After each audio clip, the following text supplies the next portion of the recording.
is the #1 overnight talk show host in the world. He is the second largest talk show host on the planet, but he is the #1 overnight in the world, #2 worldwide behind Rush Limbaugh, a close second. And, you know, in the age of Anderson Cooper with 1 million viewers and Glenn Beck, you know, with 3 million on Fox, it's amazing when you talk about media, the only media on this planet of the thousands and thousands of choices on broadcast and mainline media and alternative included, the only audiences that are still mega huge and actually reach giant numbers of people are massive syndicated talk radio. And, of course, he's right up there at the top on internet as well. And it's great to have somebody like George Noory because I admire Art Bell, incredibly well-spoken, very intelligent. I admire him as a broadcaster. But when George Noory took the show over 7-8 years ago and took the show in a somewhat other direction, started covering a lot of hardcore political issues, forced inoculations, the private Federal Reserve, the Bilderberg Group, Bohemian Grove, George Noory pulls no punches, censors no one, and no one anywhere in what can be called mainstream media. And, of course, he's that crossover. He's both alternative and mainstream. No one can hold a candle to George Noory. And he's with us for the next 45 minutes.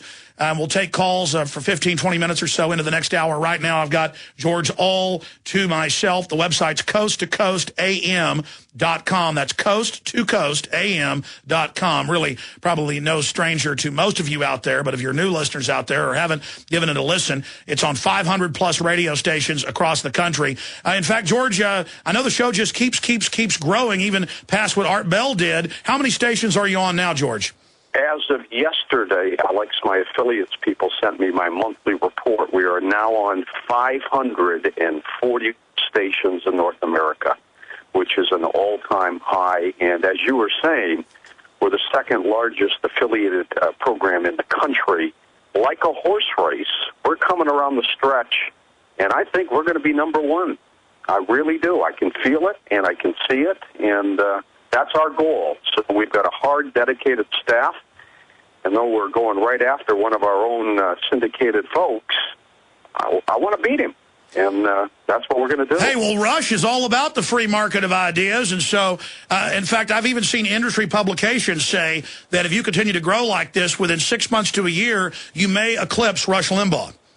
That's right. So we're keeping our fingers crossed, and we'll see what happens. And I'll tell you a funny story. Years ago, I was having lunch in Austin, Texas, and I found a black book, a small black book. I opened it up, and it was the Alex Jones playbook of how to do a successful show. And it said, cover the Federal Reserve, cover inoculations. So I took it, and I changed the format. Did you really find a black book? No, I'm kidding. It's a metaphor, yeah. Oh, man, you are something else. Well, look, we have talked a lot about globalist forces, the big mega Davos, George Soros type folks who, you know, we think of it as America versus the Middle East or America versus Russia. No, these globalists want turmoil. They want the strategy of tension. You've talked so much about that. And now we see what's happening in the Middle East and the Muslim Brotherhood openly being funded by our own government, openly calling for an end to the peace treaty with Israel if they take over Egypt. And the whole world is saying, why would our government overthrow their own puppet? They're not trying to bring in a democracy, which I wish they would, or a free society. They're trying to bring in something in Saudi Arabia, in Jordan, in Yemen, in Egypt that is going to destabilize the entire region. What's your view on that? Well, there's something very strange going on in the Middle East, Alex. And as you know, I am Middle Eastern. I'm a Christian Lebanese. My father was born in Cairo. My mother, who is Christian Lebanese, was born in Boston, Massachusetts, Pittsburgh, actually. I know the Middle East probably better than most national radio talk show hosts. I was raised in it. I mean, we eat the food. We know the culture. Now, I speak broken Arabic. I mean, I know the Middle East. And there's a situation out there that is very scary right now, and that is you just don't know who the players are. And by that I mean governments have propped up dictatorship regimes for years. We did it with Saddam Hussein. We've done it with Mubarak. And the people of these countries at this point are fed up with it. Whether they hate America or not, and that we can talk about in a moment, they are fed up with the dictators controlling their destiny. The unemployment rate in Egypt is absolutely ridiculous. Those people of young age, the unemployment rate has got to be over 40 to 50%. People are existing on a few dollars a day, and they're at a point where they said enough is enough. Now, the problem with all this is you just don't know who's instigating, how it started. I mean, we saw what happened in Tunisia weeks ago, and now all of a sudden it filtered into Yemen, it's filtered into Egypt, and you don't know if the globalists are behind it or not, and it's very frustrating. I think what happened is Mubarak had to go. He's been in power for 30 years, and governments probably said, geez, enough of this guy. Let's get something fresh in here. But the population of those countries took things into their own hands through the power of the Internet, through the power of Facebook, through the power of Twitter, something they've never anticipated before. And these people have organized their own peaceful protest. Now, just yesterday, we saw what happened in Cairo with Mubarak supporters, henchmen, who started causing problems, shooting and everything else. Now, the place is in chaos. I think Egypt's going to collapse, and I don't know what direction, honestly, it's going to go. Well, George, I'm going to put a headline up on the TV screen for PrisonPlanet.tv viewers, but for listeners, the London Telegraph, the Associated Press, they all reported U.S. government. Here's the headline: Egypt protest, America's secret backing for rebel leaders behind uprising. And now it's confirmed. They met a year ago, 6 months ago, and again 3 weeks ago with the Muslim Brotherhood, who are openly now saying they're going to overthrow all of the regimes, including the Jordanians, the Saudi leadership, who I'm no fan of any of them. I mean, I've been a big critic of Hosni Mubarak and the black sites and the torture sites and the ghost sites. But at the same time, then you see them maneuvering the Muslim Brotherhood and this El-Baradi, who's this big UN chief, who's a globalist, and our government says, oh, we don't really want freedom there, we just want something new. And then now know this group that George Soros funds, the crisis group, is involved. And then suddenly they're announcing we're going to take over and we're going to break our peace treaty with Israel.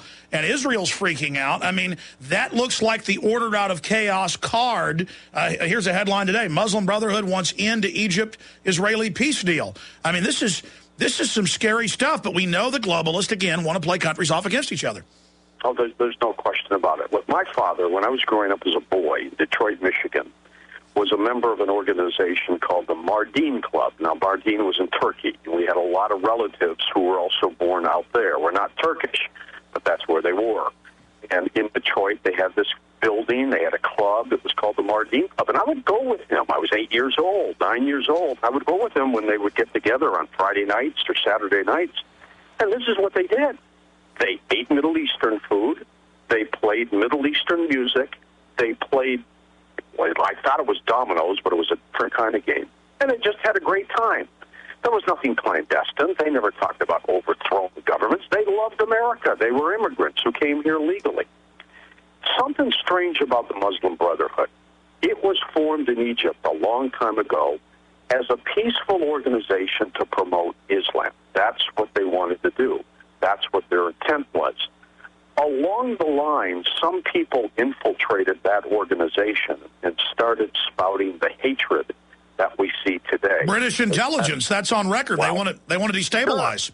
Sure. You go there. Osama bin Laden was basically part of that organization and broke away because that group at the time did not want to be violent. They were peaceful.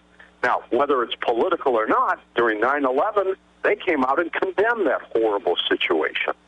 But here's the problem today. Number one, Alex, as you and I know when you talk with me on Coast to Coast, we don't know who to believe anymore. We know a couple things that are true, and that is the globalists want to control this planet. The globalists will do whatever they have to do in order to disrupt all of us. I am so convinced at this point that if every person who hated America for whatever reason said, you know what, we want peace. Let's make this work. We're done with violence. I'm convinced the globalists would do things and blame it on those people again.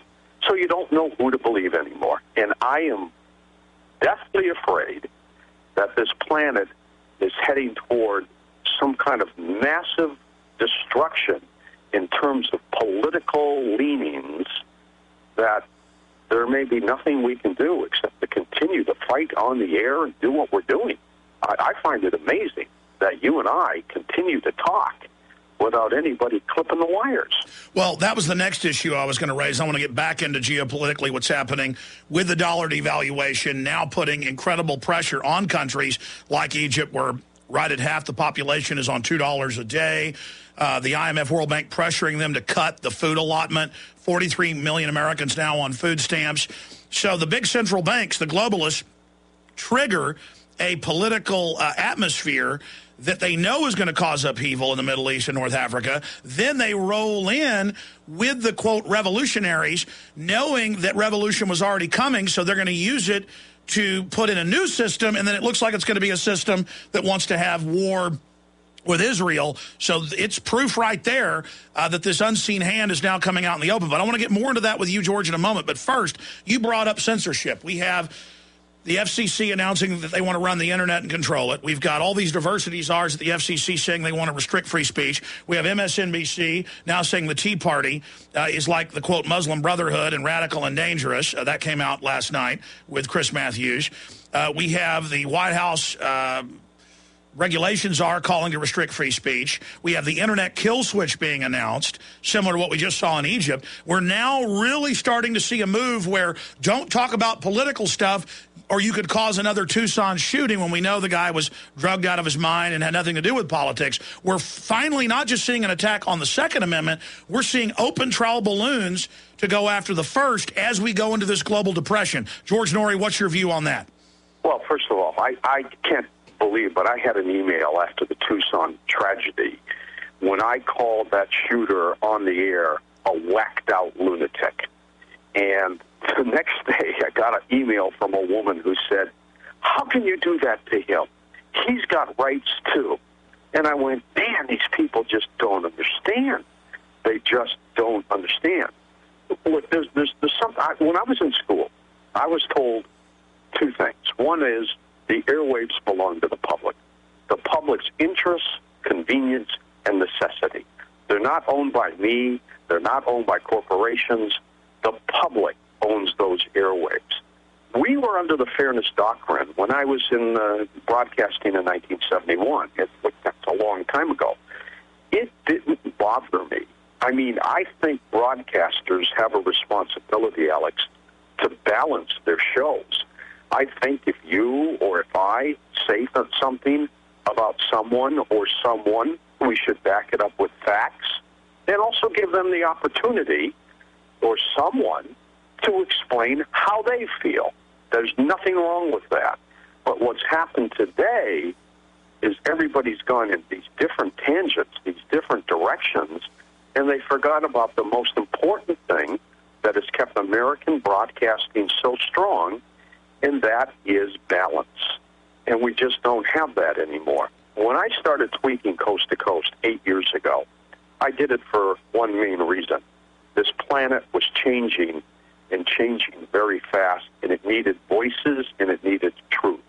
We still do, as you well know, the ghosts, the UFOs, the Bigfoots, the mysteries. We do all that stuff. I love that.